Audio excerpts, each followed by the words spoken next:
Okay, let's have a look at vectors. Here I've got two vectors. A is 4, 3 and B is minus 2, 5. First of all, let me explain what a vector is. A vector has an x and a y component, and I can put it on a graph, and I can also say that every vector has a direction and size, which is sometimes called magnitude. So I'm going to represent these two vectors on the graph. So this is the x component of the vector. This one here is x, so I'm going to go along the x 4, and this one is the y component, so I'm going to go up 3. So I've gone along 4 and up 3. So here we've got A, 4 along and 3 up. Now, I said every vector has a direction, so I put an arrow on the vector there to represent the way it's going, the direction it's going.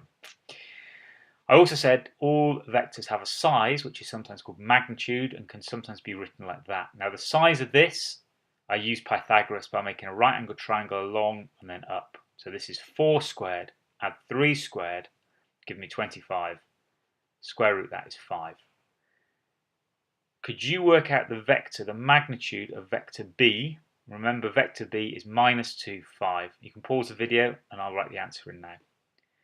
Well, this length is 2, so that's 4. This length is 5, so I square that to give me 25 and add them to give me 29. And then I square root. So that's the magnitude or the size of vector B. And again, I've got the arrow on here. So let's go back and have a look. Vector, graphical representation, etc. The scalar multiple. Now that's when all you do is you multiply your vector by one number. So 3b will be 3 times minus 2, 5. When I multiply those together, I get minus 6 and 15. Fairly straightforward and fairly obvious. You can add and subtract vectors. So if I wanted to do b minus a, I'll simply take vector b and I'm going to take away vector a to give me minus 6 and 2.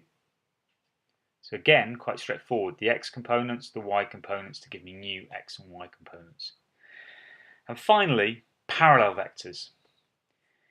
Now, parallel vector is simply one that has a multiple of any vector. So I want to multiply this one by minus 2. So I'm going to have minus 8 and minus 6. Now, vectors can start anywhere. There's another point there. I've started my vectors at 0, but I could start a vector here. So I want to start this vector,